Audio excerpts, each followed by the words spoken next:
driving, a lone willow glistens in the rain. Ooh, shimmery.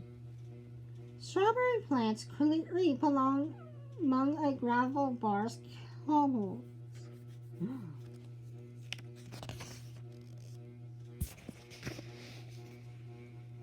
A few feet above a backwater bordered by red alders, a level terrace supports the second stage forest growth. Most of the trees in this raised sunlit area are big leaf maples, but a clump of spruce stands at right, casting a deep shade. See? Kind of dark.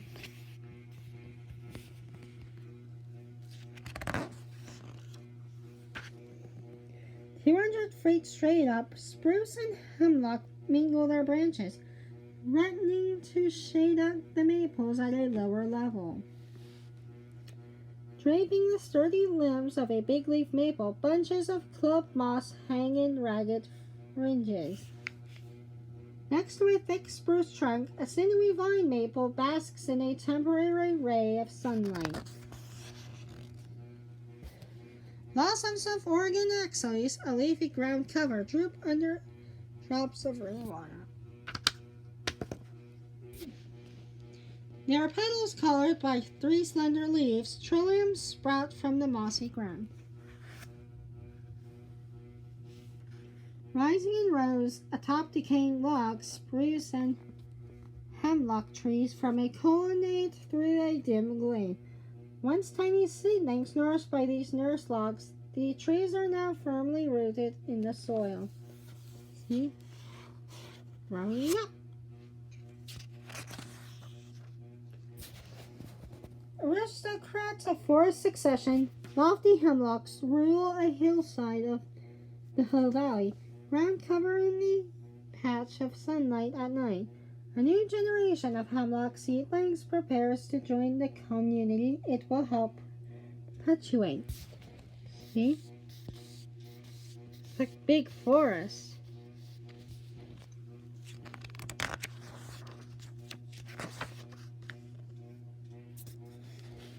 A black bear sits on a grassy slope in the Olympic foothills. With an appetite for anything from salmon to rodents to berries, the bears find in the area a rich hunting ground, and prosper accordingly. More than 200 of them live in the Olympic National Park itself. Ooh. In order to survive a bear attack, for black bears, you make much noise to scare them off. For grizzly bears, you lay low on the ground and play dead. Comment below if you've survived a bear attack. Sockeye salmon, both silvery females and gaudy males, head up an Olympic stream to spawn where they were born. 4 to 6 years before mission accomplished, they will die within 10 days. See the semen?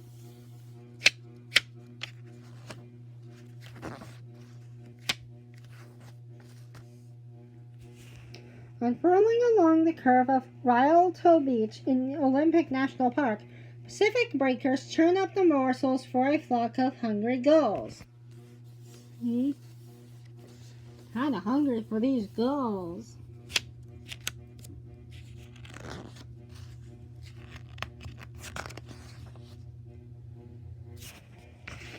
Common to the northwest coast, the shorebirds at right all feed off the sea, but they exhibit distinctive tastes. The oyster catcher favors mussels as well as oysters. Prying open the shells with its flattened bill, the western gull fares on dead fish, floating garbage, and the young of other water birds. The pigeon guillemot prefers small fish like blennies, sticklebacks, and sculpins, catching them near the surface, and the double-crested cormorant adds to this menu the larger herring, which it pursues by swimming underwater. Western gulls, double-crested cormorants, black oyster catchers, pigeon guillemots.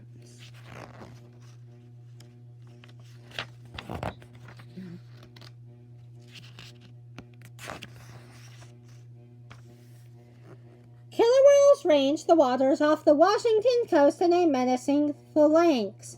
When cruising in such packs, they are the sea's most treacherous hunters and are likely to take on any creature that swims, even 75-foot baleen whales 3 times their size.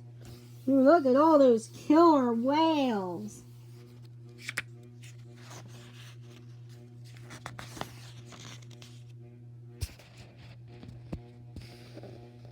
Gingerly grasping a sea urchin, it has picked off the Pacific floor. A sea otter surfaces to enjoy the snack. In its habitat among the rocks and kelp beds along the coast, the otter spends much time diving for food, but more time floating comfortably on its back. See the otter eating the sea urchin?